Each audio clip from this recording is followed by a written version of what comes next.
네, 이번에는 워털루 대학교에 대해서 조금 설명을 드릴게요. 요즘 뭐, 떠오르는 학교죠. 예, 한국으로 치면 비슷한 대학은 약간 포항공대 같은 느낌이 있을 것 같아요. 물론 종합대학이긴 하지만, 공대가 워낙 탁월히 좋습니다, 여기는. 그래서 잠깐 뭐, 랭킹 같은 것도 잠깐 보시면 아시겠지만, 엔지니어링만 전 세계 30위권이에요. 다른 거는 다 그렇게 크게 막 좋지는 않은데, 엔지니어링이 좋고 이 엔지니어링이 좋은 이유는 여기는 코어 프로그램이 엄청납니다. 그러니까 보통 다른 명문대학들 갔을 때는 코업이 거의 뭐 공부 잘하는 학생들 위주로 해서 먼저 돌아가잖아요. 그러니까 모든 학생에게 돌아가질 않아요. 근데 워털루는 모든 전 학생이 코업을 무조건 하는 걸로 되어 있습니다. 그러니까 그만큼 자리가 많다는 거죠.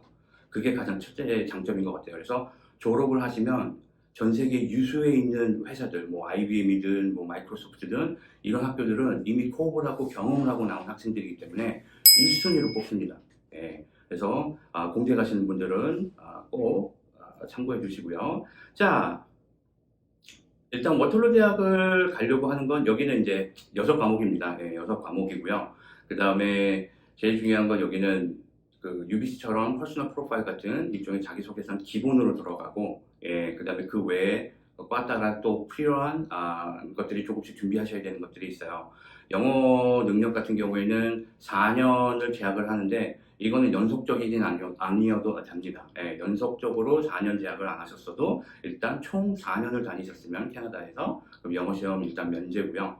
그 다음에 안 되시면 당연히 영어 능력 시험 토플 IELTS를 보시면 됩니다. 자, 네, 공대 일단 먼저 설명을 드리겠습니다. 공대가 뭐 워털루의 꽃이죠. 그래서 여기는 필요한 과목은 5과목이에요. 그래서 영어, 수학, 물리, 화학, 미적분이 무조건 필수고요. 그 외에 이제 플러스 원 한 과목 정도 더 하셔야 되는데 제일 좋은 건 컴퓨터 관련 계통을 해주시면 좋습니다. 뭐 반드시는 아니지만 해주시면 플러스 요인이 될 수 있어요.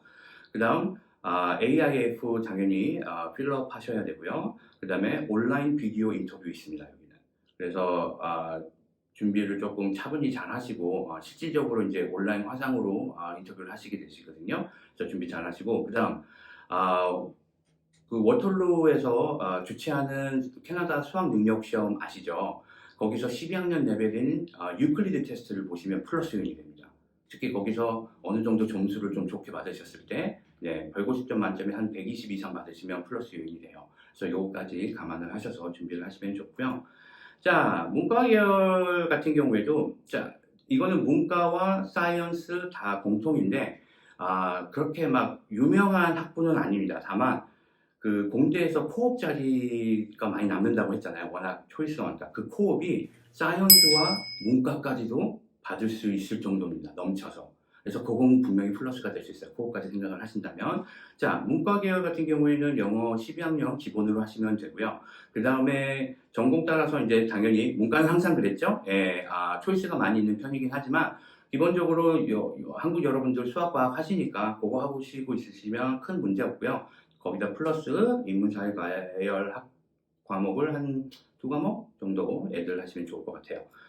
자, 사이언스 같은 경우엔 영어, 수학, 미적분이 무조건 필수입니다. 3과목이 필수고요. 그 다음에 과학, 여러 가지 과목들 중에 2과목을 선택을 하셔야 해요.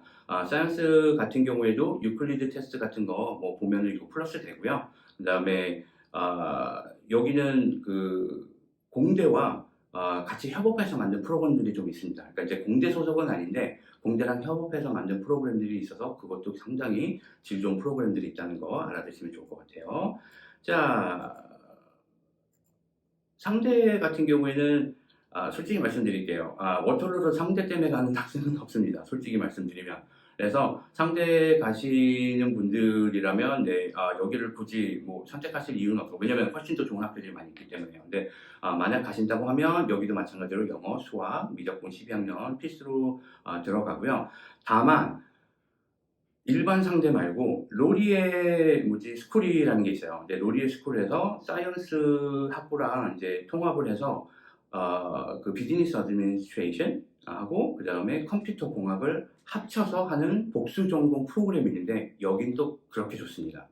근데 다만 합격 그 선이요 굉장히 높아요. 거의 90 중반까지 가기 때문에 요거 말고 이제 그 외에 상대 과목들인데 거기는 상대적으로 합격선이 낮은 편인데 요 특수 프로그램만 조금 높다는 거 알아두시면 좋을 것 같아요. 자, 워털루에서 조심해야 될 것 중에 하나가 여기는 재수강을 하게 될 경우에 높은 점수를 써주긴 하지만 마이너스긴 합니다. 그러니까 이게 어떤 의미에서 마이너스냐?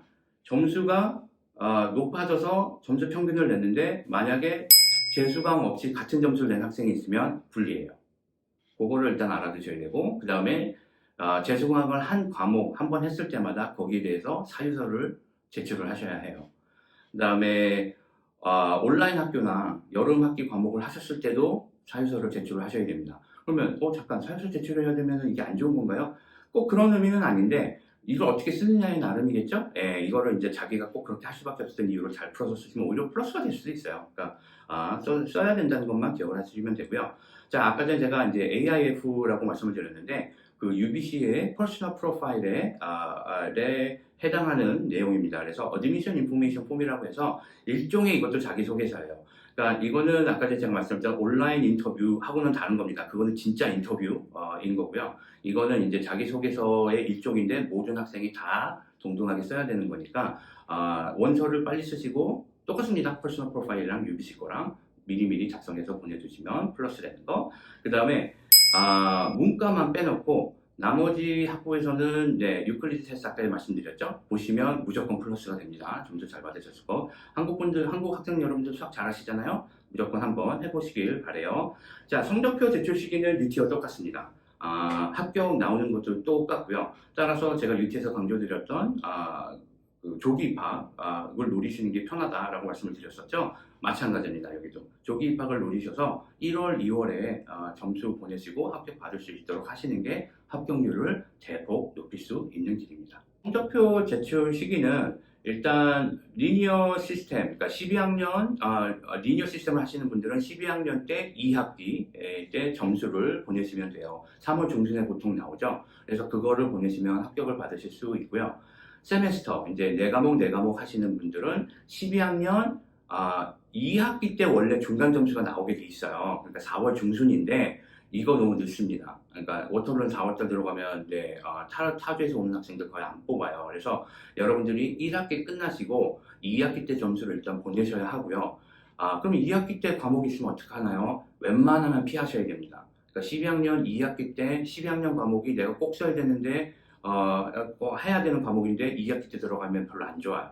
그럴 땐 무조건 1학기로 땡기시던지 아니면 미리 끝내셔야 됩니다. 그렇게 준비를 하시면 그러면 이것도 한 2월 말에서 3월 초에 합격이 나올 수 있습니다.